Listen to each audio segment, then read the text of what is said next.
Hello, greetings everybody. Want to welcome you here to the Prog Monster. My name is Murph. I am the host of this show, a show dedicated to progressive rock and other forms of rock music. So we're here Tuesday night for the mini series that we've been running now for, this will be the third week. We have 4 weeks in total called Decades 2. So we did the first decades a while back, and now I'm doing the second one, featuring Led Zeppelin. Get the lead out, as we say. So this will run from their 1969 album, this one, through to their 1979 album, a full decade of In Through the Outdoor. The only album not included in this will be Coda. I don't really count Coda as a full-fledged Zeppelin album. They weren't really together. It's just stuff thrown together from bits and pieces across their history. So anyways, we're going to talk about these albums. So the first one, of course, Led Zeppelin's debut album. This featured Jimmy Page, well-known session musician, with John Paul Jones. He put him and John Paul together, and he recruited eventually Robert Plant, who then helped him recruit John Bonham. But before Robert Plant and John Bonham, they had John Entwistle of The Who and Keith Moon of The Who try out for the band, and it was Keith Moon, allegedly, who uttered that this band will go down as a Led Zeppelin, and that's where they took the name from. So whether that's true or not, I have to assume it is. It's kind of a legendary topic. Anyways, the first album, their debut album, 1969, early in 69, just features some of their well-known songs. Good Times, Bad Times, Dazed and Confused, Communication Breakdown. These are all well-known radio stuff. So they came out of the gate kind of swinging, very heavy blues sound with a very heavy sound in general. Not something that you were getting a ton of. There was a few bands that were doing this. Cream was one of them. I'm sure there was a couple of others that were on that heavy sound, but Led Zeppelin right there with it right from the beginning. His bluesy voice of Robert Plant, fantastic. This is a strong album. I don't know, for me, if it's probably one of my least favorite of theirs, but I definitely still like it a lot. So yeah, so this is their 1969 debut. Their next album came out same year, I believe, 1969. Please correct me if I'm wrong, but I'm pretty sure this was in 1969. Yes, it was. I'm sure of it. So you've got a much better album, I think, music-wise. Sorry, it's a little bit out of sync here. Let's fix it a bit. There we are. So this was kind of my favorite album in the 80s. I think it probably was my favorite album. Wasn't my first, but it was eventually kind of seized that mantle for a bit. Lots of really well-known Zeppelin songs on here. Whole Lot of Love, really showing that metal sound that they started to be known for. The Lemon of song, of course, well-known. Heartbreaker, another heavy song. Living Loving Maid, that's a well-known one as well. Got Ramble On, maybe the best song or the most well-known song on this album for sure. You got the drum part from Moby Dick, and then you got Bring It On Home, which I think has become probably my favorite track on the album, other than Ramble On would be the only one ahead of it. It's a great album. Heavy, a little bit. The production's not great. It's kind of not really put.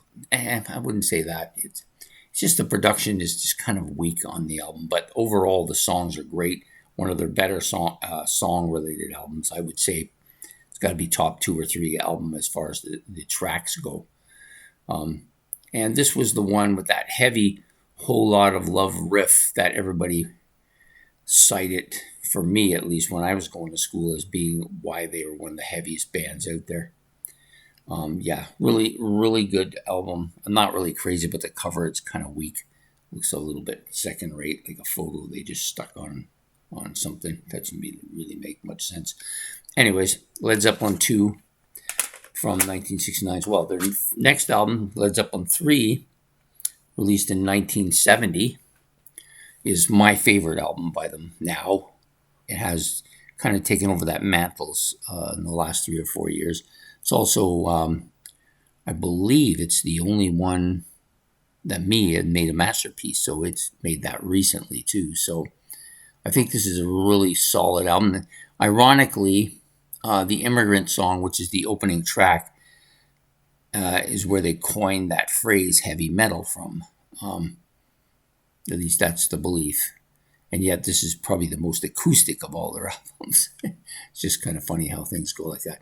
I personally like the acoustic sound to it. To me, this album kind of shows that Led Zeppelin could do more than just be a banger band. You know, Immigrant Song aside, most of the rest of the stuff is very acoustic sounding. I do like Out of the Tiles, great tune. Gallows Pole is probably my favorite track on this album. Tangerine, of course, is that almost a ballad-like track, although I wouldn't call it a ballad. I never thought of it as one. And then you've got a few other tracks here, really strong. That's the Way, Celebration Day, both really excellent tunes as well. The album's kind of different from a lot of their albums, too, a little bit more, I would call this almost a psychedelic album. I call it Polka Dot Door album. There you go. Yeah, so this is Led Zeppelin 3. Really good, solid album. I think it was kind of a surprise to most of the fans that they came out with such an album. But I think it's my favorite, so that's why it's in here for sure. Number 4 is actually number 4. Led Zeppelin 4, released in 1971. So this is only 3 years in, and they've produced some of the best rock for the 1970s already. This album is from top to bottom a very strong album, maybe one of the most iconic albums out there. Everything on it is great. To me, there's no weak tracks on this album. Black Dog, of course, very well known, very covered by other people as well. Stairway to Heaven, maybe the greatest song of all time. Many people feel it might be. But it's the other side that I've listened to more over the years. Misty Mountain Hop, Going to California, and When the Levee Breaks. All great stuff. It's a much harder album than number 3 and much heavier material. I think the reason it doesn't rate as high as number 3 for me is that it's kind of really burned out. I think it's one of the most overplayed albums in history for sure. But still a great album. I'm never really quite sure why a man carrying sticks was put on the cover. I guess there's a reason. Maybe some people out there know. If you want to make any comments about that, you can put that in the comment section too. Yeah, so Led Zeppelin 4, or some people call it Zoso album. Number 5, Led Zeppelin 5, or Houses of the Holy is actually what it's called. They did put this sticker over these naked children. Probably wouldn't have gone over well on the internet today. This is a good album, but the production isn't great either. I don't think the production is that great here. You've got some really good Zeppelin songs on here, but you also got some weaker stuff going on here. This may be the first album where I kind of thought that. I've never been a big fan of The Song Remains the Same. I think because it reminds me too much of the live album, and I don't really like that either. Over the Hills and Far Away, a good track. Probably the other side with Dancing Days, Do You Make Her, No Quarter, and The Ocean is a better side. No Quarter, fantastic tune. The Ocean, also very well known, played a lot on rock radio during the time period. Dancing Days, I think, is a good track, but not a great track. And the Do You Maker's a little bit different from a lot of the other stuff. It's almost an attempt at reggae music here. I don't mind any of the tracks on this album, but there's nothing really for me. I don't think there's anything. Over the Hills and Far Away is, to me, and No Quarter are probably the best 2 tracks on it. But other than that, I don't think this as being one of the stronger Zeppelin albums. I think it's a good album. They don't really have any bad ones. Yeah, but great. So this came out in 1973, so they moved along quite a bit to the next album, which is Physical Graffiti. I think many people think this is the best Zeppelin album. It's a double album as well, which is the only one of its kind. They don't have, the rest of them are all singles. This one has a lot of really, really good stuff on it. The Rover, of course. For some reason, Houses of the Holy is on here instead of on Houses of the Holy. It's kind of different. Not many bands doing that. Kashmir, of course, probably one of the most well-known Zeppelin songs, maybe only eclipsed by Stairway to Heaven. I think the second side isn't as good as the first side, but still very good. The Bonnier is really good. 10 Years Gone, I like that. The Wonton song. Black Country Woman, yeah, some good stuff on the backside.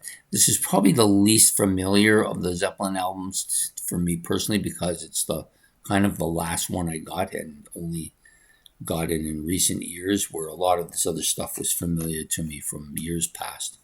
Anyways, Physical Graffiti from Led Zeppelin. This album came out in 75, so another 2-year, kind of a 2-year gap between albums. Next up is The Presence, also another 2-year gap. I believe this came out in 77. Let me look. Yeah, I think it's 77. I don't see it anywhere. Anyways, kind of a different cover. It's got this oblong on the middle of the table there. Kind of a famous symbol, I guess. So you've got Achilles' Last Stand, which I think is the outstanding track on this album. One of my favorite Zeppelin albums, songs as well. This album I only recently got into, like maybe since the beginning of the channel, but I did get it before Physical Graffiti, so it was in my charts or in my playlist for a while. Nobody's Fault But Mine, another great track. Yeah, there's a lot of decent stuff on here. Nothing that really outstanding other than Achilles' Last Stand, which I think is great. For Your Life is pretty good too, but overall, I think this might be the weakest of the Zeppelin albums. Again, 1977 or 76, sorry. So it was a year between it and Physical Graffiti. I don't think this is close to as good an album as Physical Graffiti, but it's still a solid album. And then we go for the final one, which came out in 79 to end the decade. This was my first Zeppelin album. When I got it, it had a paper bag cover around it, which I never really understood. I guess they were trying to pretend like there was something on here you didn't want to see, but I don't see anything, and I never have. In Through the Outdoor is the name of the album. 7 tracks. Some people say that Zeppelin started to move away from their roots, what they were before. There's a little bit of a commercial sound here, as you get with Fool in the Rain and All of My Love, which I think are both really good tracks. They got a lot of airplay. I think people think that because of that, this album is very commercial, but I would not call Carousel Alhambra or In the Evening as commercial songs at all. Very heavy songs. Almost a lot of, to me, that makes them a little bit proggy here with that stuff. Yeah, just really good. I'm Gonna Crawl, kind of that bluesy feel to it that they used to be known for. Not as much on this album. Southbound Suarez, I like that too. And then Hot Dog, which is kind of the rockabilly song, one of the first of that type of music. I think it might be the only one they did of that type. But this was my favorite album at first because it was the first one I got. It kind of lost that title a bit to Led Zeppelin 2, then regained it and had it for a while before ultimately being replaced recently in the last 3 or 4 years by Led Zeppelin 3. But really strong album. I think the production on this one may be the best of their albums. Now, some people don't like it. They say it was going in a direction that Zeppelin shouldn't have gone in.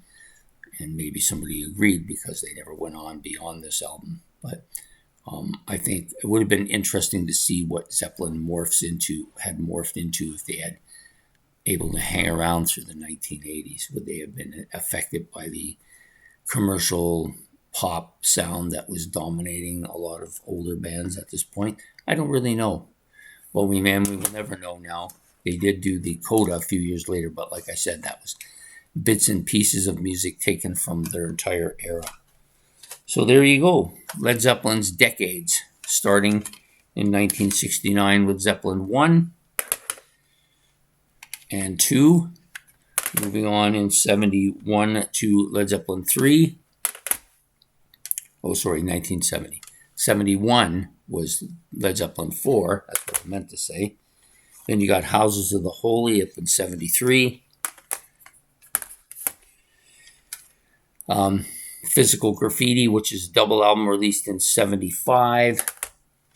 The Presence in 76, and then their final album and the last one of the decade, Led Zeppelin, In Through the Outdoor, released in 1979. So I hope you've enjoyed this episode of Decades 2, featuring none other than Led Zeppelin. And if you want, you can put your likes and subscribe. Hit the like and subscribe buttons, actually. And if you want to leave any comments about the band or Decades 2 or the choice of the band today, or whatever you want to say, you can put that in the comment section too. And we will be back next Tuesday night for another episode of Decades 2. I hope you've enjoyed this. Take care and have yourself a good one. Good night and goodbye.